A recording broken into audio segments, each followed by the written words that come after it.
Em abril, o IPCA 15, índice que mede a prévia da inflação oficial do país, ficou em 0,21%. As informações foram divulgadas na manhã desta sexta-feira pelo Instituto Brasileiro de Geografia e Estatística, o IBGE. O resultado representa uma desaceleração de 0,15 ponto percentual na comparação com março, quando o IPCA 15 registrou uma alta de 0,36%. Nos últimos 12 meses, a variação acumulada do índice foi de 3,77% e no ano de 1,67%. Em abril, dos 9 grupos pesquisados, apenas o setor de transportes registrou queda, puxado principalmente pela redução de mais de 12% nos preços das passagens aéreas. Em relação aos combustíveis, somente o etanol teve alta, enquanto o gás veicular, o óleo diesel e a gasolina caíram. O setor de alimentos e bebidas, que tem a maior influência dentro do IPCA 15, registrou alta de 0,61% no mês, com o subgrupo de alimentação no domicílio subindo 0,74%. Contribuíram para esse resultado as altas dos preços do tomate, alho, da cebola, das frutas e do leite longa-vida. Por outro lado, produtos como batata inglesa e as carnes tiveram queda nos preços. O grupo de saúde e cuidados pessoais também colaborou para a elevação do índice em abril, com os reajustes nos valores dos planos de saúde e nos produtos farmacêuticos, que inclui o aumento nos preços dos medicamentos.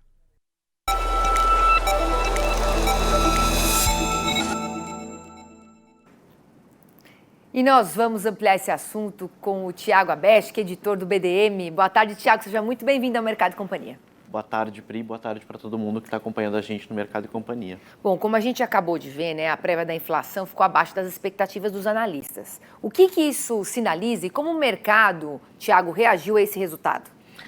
Pri, o mercado viu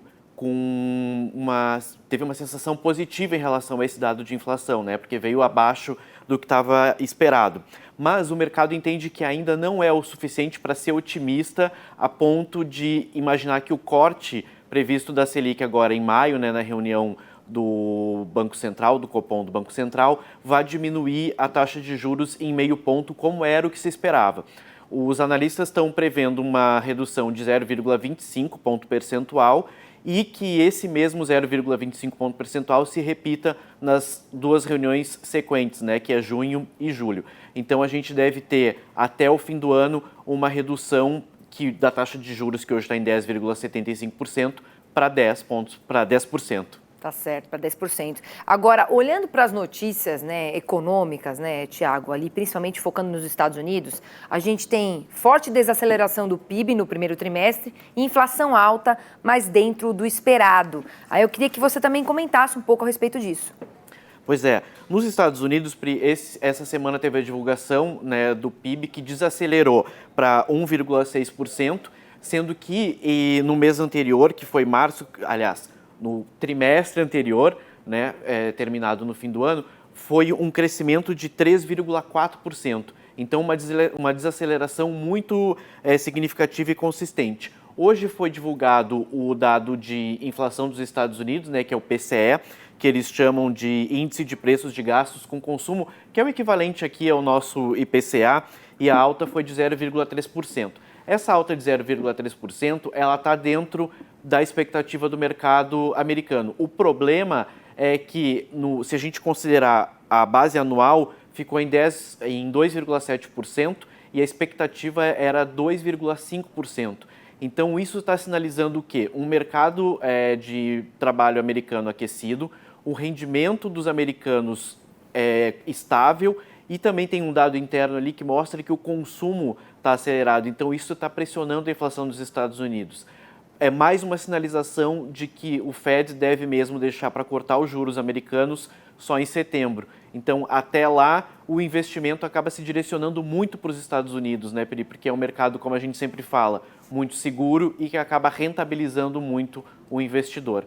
Então, aí, o que pode acontecer é que esse cenário externo com juros mais altos a mais longo prazo, pode também influenciar no nosso corte de juros aqui. Hoje de manhã, o presidente do Banco Central, Campos Neto, ele participou de uma palestra em que ele disse justamente isso, que eles estão muito atentos ao cenário externo. Enquanto o nosso cenário doméstico aqui interno está bem, com a inflação controlada e até relativamente baixa, no cenário externo, com a possibilidade dos juros ficarem mais altos por mais tempo, pode ser que o nosso banco aqui também tenha que segurar a taxa, justamente porque externamente o cenário não é favorável. Tá certo. Sexta-feira é dia de Thiago, é dia de análise também econômica. Quero agradecer muito aqui. Thiago, tem mais algum comentário que você queira fazer antes da gente encerrar? Só para a gente encerrar, Pri, tem um desfecho aí da Petrobras, que a gente falou muito, né, daquela questão dos dividendos extraordinários, que num primeiro momento não ia ser pago, aí as ações caíram, aí o governo agora recuou, vai pagar 50% dos dividendos extraordinários, são 22 bilhões de reais, e vai para o bolso do Tesouro 6 bilhões, o que vai ajudar aí nas contas públicas. Tá certo, Thiago. Então, dado aqui essas notícias, todas as suas análises, sempre muito bem-vindas. Obrigada mais uma vez pela sua participação. Sextou, bom fim de semana. Sextou, bom fim de semana pra gente, pra todo mundo.